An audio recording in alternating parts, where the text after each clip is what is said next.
भारत के chief of defence staff general Anil Chauhan ने माना है कि 6 और 7 मई को पाकिस्तान के खिलाफ जब ऑपरेशन सिंदूर भारत ने लॉन्च किया था, उसमें भारत ने अपना फाइटर जेट खोया था। हालांकि उन्होंने पाकिस्तान के 6 लड़ाकू विमानों के गिराए जाने के दावों को सिरे से खारिज कर दिया। इससे पहले भी 7 मई को जब भारतीय सैन्य अधिकारियों ने प्रेस कॉन्फ्रेंस की थी, तो माना था कि भारत के लड़ाकू विमान गिरे हैं। लिहाजा अब डिफेंस एक्सपर्ट्स की कई थ्योरी हैं कि आखिर भारतीय वायुसेना का लड़ाकू विमान कैसे गिरा होगा। कई एक्सपर्ट्स के दावे अलग अलग हैं।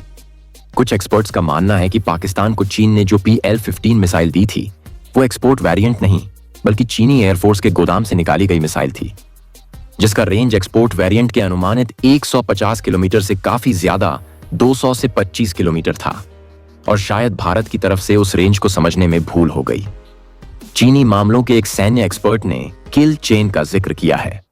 एक्सपर्ट ने कहा है कि पाकिस्तान ने भारत के कम से कम एक लड़ाकू विमान को गिराने के लिए किल चेन स्ट्रैटेजी का इस्तेमाल किया था।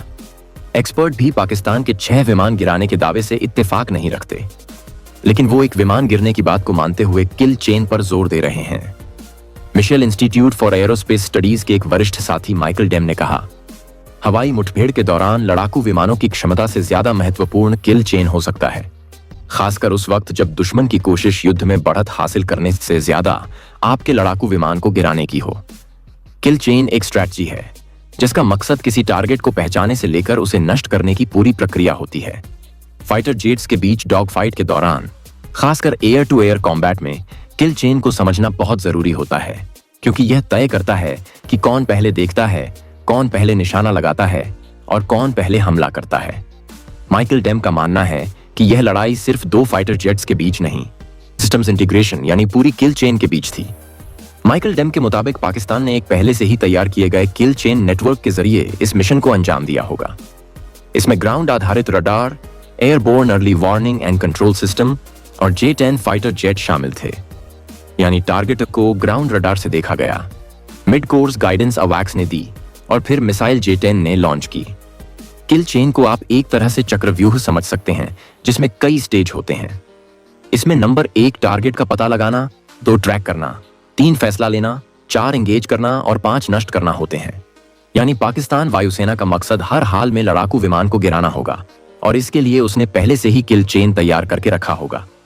इस दौरान पाकिस्तान वायुसेना ने हमला करने के लिए PL-15 मिसाइल का इस्तेमाल किया होगा, जो चीन की लंबी दूरी की एयर टू एयर मिसाइल है, जिसकी रेंज करीब 80 नॉटिकल मील 150 किलोमीटर के करीब है।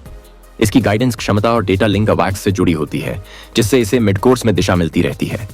लेकिन अगर PLA ने खुद के इस्तेमाल के लिए रखी वाली मिसाइल PL-15 का ओरिजिनल वेरिएंट दिया होगा, तो उसकी रेंज 200 किलोमीटर से ज्यादा है। यानी एक संभावना ये बनती है कि भारत ने अपने फाइटर जेट को 150 किलोमीटर के रेंज से दूर रखा हो, लेकिन 200 किलोमीटर से ज्यादा रेंज वाली मिसाइल आ गई हो।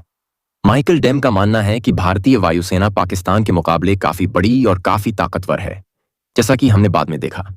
लेकिन भारत की वायुसेना हौज पौज की स्थिति में लगती है, यानी भारत के पास रूसी, फ्रांसीसी, इजरायली और घरेलू प्लेटफॉर्म का एक विशाल मिश्रण है, जिसका मतलब है कि इन सबको एक इंटीग्रेटेड बैटल नेटवर्क में जोड़ना बेहद जटिल और टेक्नोलॉजी के लिहाज से काफी चुनौतीपूर्ण है। इसके अलावा भारत ने अपने स्वदेशी नेटवर्क को भी इसमें जोड़ना शुरू कर दिया है। इससे भारत की इलेक्ट्रॉनिक वॉरफेयर की क्षमता काफी ज्यादा बढ़ चुकी है, लेकिन इसके अपने नेगेटिव पॉइंट्स भी हैं। जनरल अनिल चौहान ने भी कहा है कि भारत ने बाद में अपनी गलतियों से सीखा। दूसरी तरफ पाकिस्तान ने चीनी प्लेटफॉर्म्स को मिलाकर एक संगठित और पूरा नेटवर्क तैयार किया है, जिसमें ग्राउंड राडार, अवैक्स, मिसाइल और जेट सब एक साथ सिंक में काम करते हैं।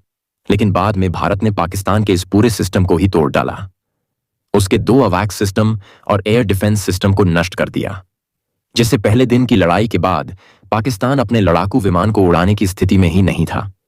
एक्सपर्ट्स का मानना है कि पाकिस्तान असल में मनोवैज्ञानिक बढ़त हासिल करना चाहता था, और वो भारतीय लड़ाकू विमान को किसी भी तरह से गिराकर चीन से मिली टेक्नोलॉजी और अपने न्यू एयरफोर्स डॉक्ट्रिन को दुनिया को दिखाना चाहता है।